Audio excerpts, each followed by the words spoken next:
I'm standing in my sister's hospital room, holding her hand, watching her cry. The doctor just told her I'm a perfect kidney match, the only person who can save her life. And I'm about to tell her no. 6 years of marriage. That's what I gave to Marcus. We met when I was 21, got married at 25, and built what I thought was an unshakable life together. Sure, we had our moments. What couple doesn't? But we always worked through it. We laughed at the same dumb jokes, finished each other's sentences, made plans for kids, and a bigger house. I trusted him completely. Then my sister came back to town. Luna had been living in California since she was 18. 10 years of keeping her distance from our hometown, from our parents, from me. We were never close growing up.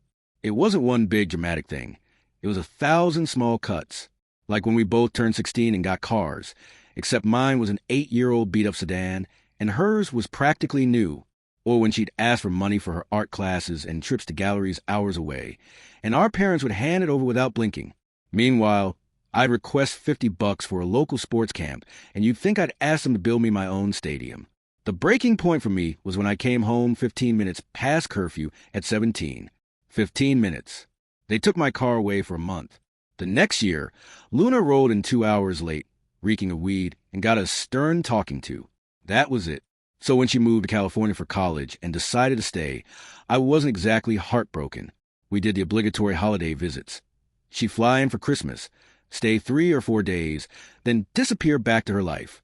I met her long-term boyfriend exactly 3 times in 5 years. He seemed fine, normal, not the type to blow up anyone's life. But then he did, or so Luna claimed. 8 months ago, she showed up back home with a sob story about him cheating on her with men, leaving her with nothing, forcing her to move back in with our parents, Rita, and Mike. The whole thing sounded off to me. I tried reaching out to the guy once, just to hear his side, but I was blocked, so I let it go. Luna struggled to find work that first month. I felt bad for her, or maybe I just wanted to be the bigger person. So I suggested Marcus could help. He's high up at his company, has connections, could probably get her in the door. He did. She got a position in his department.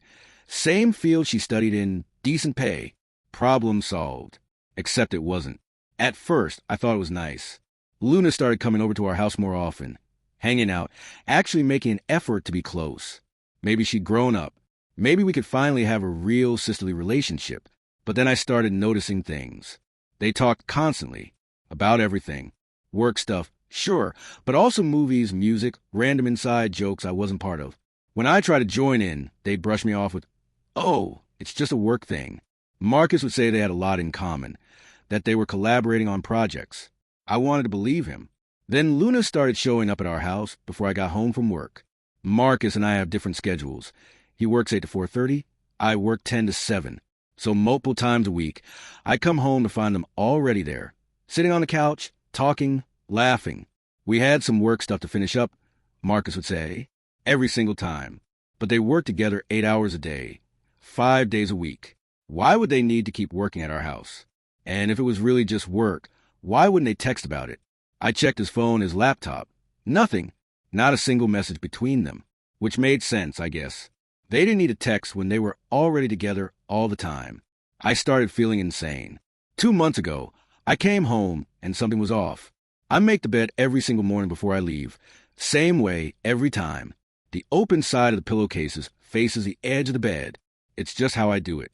But that day when I got home, 2 of the pillows were flipped. The open sides were facing the middle. I asked Marcus if he'd been in bed that day. He looked rattled for half a second, then said no. When I pointed out the pillows, he told me I must have been mistaken. No one had been in the bed. I didn't believe him. But what was I supposed to do? Accuse him of sleeping with my sister based on pillowcases? I kept watching, kept waiting for something concrete. Then 2 weeks ago, my parents invited us over for dinner. It started fine. Small talk, decent food, nothing unusual. Until I saw it. Marcus was walking past the table, and Luna reached out and lightly touched his arm. He turned toward her. She whispered something I couldn't hear, and then they touched foreheads, just for a second. Then Marcus jerked back and kept walking. Luna looked at me, smiled, and went back to her plate. She knew I saw it. She wanted me to see it. That's when I knew for sure. But knowing and accepting are 2 different things. I'd been in love with Marcus since I was 21 years old. I didn't want it to be true. I planned a weekend trip to the city. I was going to ask him about it there. I thought maybe if we were away from everything in a nice hotel, having a good time, he'd tell me the truth and it would all be some misunderstanding. We got there on a Friday night. We had drinks, we danced, we slept together.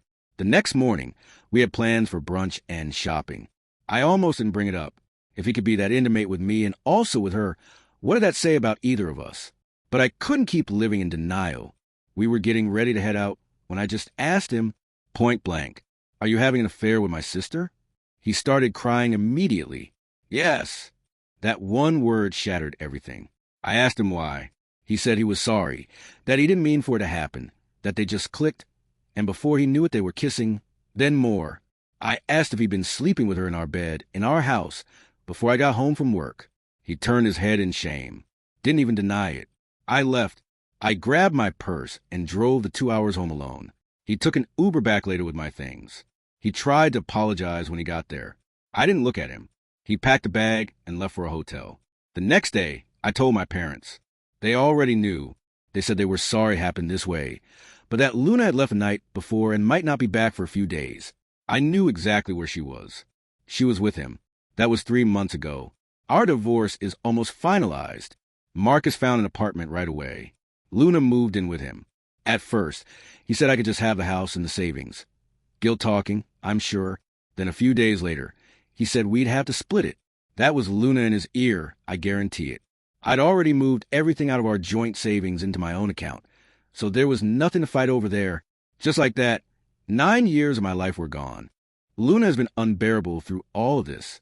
A few days after I found out, she tagged me in a Facebook post. It was a selfie of her and Marcus, him kissing her cheek from behind. The caption said, "Feeling loved?" I stared at it for a full minute before I could even process what I was seeing. Then she texted me, "Sorry, sis, didn't mean to tag you. No hard feelings. I hope we can still be close. You'll meet your soulmate someday, too." I blocked her on everything. My parents were worse. They pretended to be sympathetic at first, but when I told them I was going no contact with Luna and Marcus, my mom looked me dead in the eye and said, "I'm sorry this happened. It shouldn't have happened this way. But your sister deserves to be happy, too. You'll meet someone, and then we can put this all behind us." I lost it. I told them about the post. The text, my mom said, "Well, you shouldn't be on that stuff anyway." My dad didn't say a word. He just sat there. I asked him once what he thought. He said, "I agree with your mother," and walked out of the room. I went no contact with them, too. The house sold a few weeks later. I moved to Minnesota.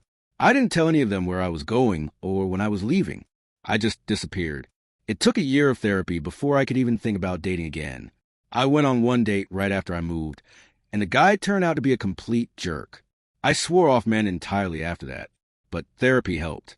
Slowly, I started putting myself back together. That's when I met James. He's a chef, co-owns a restaurant and bar with his twin brother, Jack. He's kind, funny, stable. Everything Marcus wasn't. We've been together for 3 years now. We're engaged. I thought I was done with my old life. I thought I'd never hear from any of them again. Then, 9 months after I left, I got a wedding invitation in the mail. For Marcus and Luna's wedding. There was a photo of them hugging in a sunflower field. And a letter from my parents. It said I needed to forgive them, that we're family and families work through problems. They said Luna wanted me to be a bridesmaid, just like she was for you. I didn't respond. I just figured out which cousin had given them my address and cut them off too. That was 4 years ago. I didn't think I'd ever hear from them again. But last week, Marcus showed up at my apartment. He looked good, too good, like he'd spent hours getting ready. Tried to impress me. I opened the door and just stared at him. "What do you want?" "I just want to talk," he said. "I'm so sorry for what I did. Luna and I are getting divorced. I figure out she was unfaithful our whole marriage. I don't expect you to take me back, but we should talk, get some closure, for both of us." I blinked at him. He'd actually lost his mind. "No," I said, "I give you no closure. You made your own bed. Did you really think the woman who's had more visitors in a hotel lobby was suddenly going to be faithful just because you put a ring on it? You're even dumber than I thought. I forgive nothing. I want nothing from you. I'm better off now, and that will always be the case. You can go to hell." I turned around, walked back into my apartment, and locked the door. I called my landlady. She's the sweetest woman. practically adopted me over the past 4 years. Within minutes, her nephews were outside my door, telling Marcus he wasn't welcome and that if he came back, they'd call the cops for trespassing. I thought that was the end of it, but it wasn't. The next night, I was at the restaurant. I hang out there most nights when James is managing. It's become my second home. The staff are like family to me, something I never really had growing up. Marcus walked in, sat down at my table. Just like that. James noticed immediately and came over.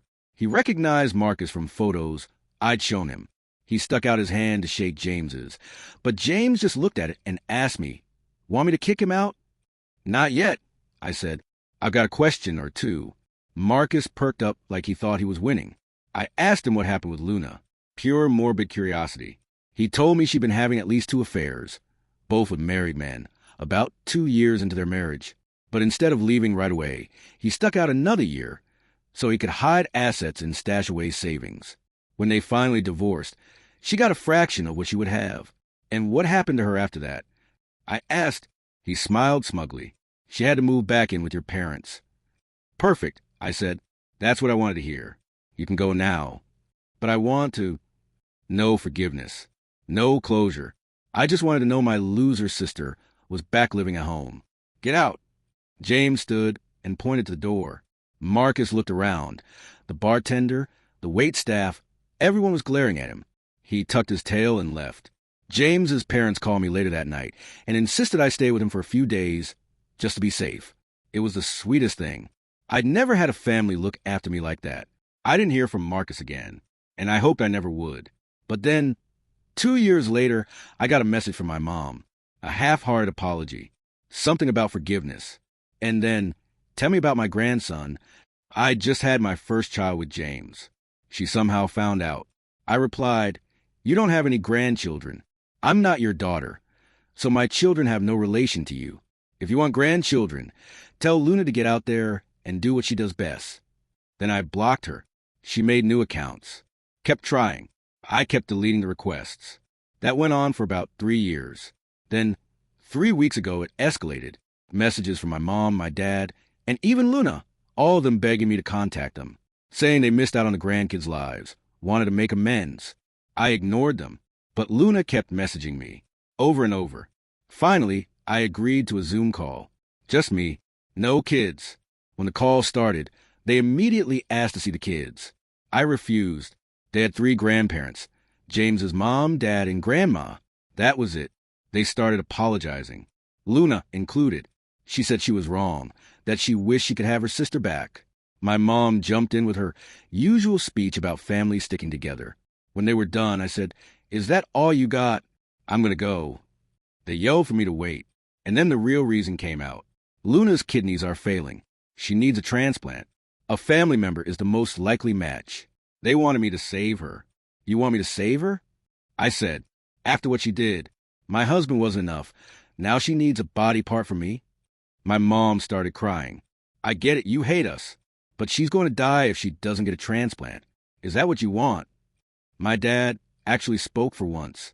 "We're sorry for what happened, but we've got big problems.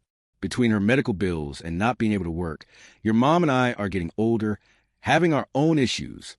We might lose the house. We need you to come back to Missouri, see if you're a match, and help us financially. So you need my kidney and my money." I said. "Don't put like that," he replied. Luna jumped in.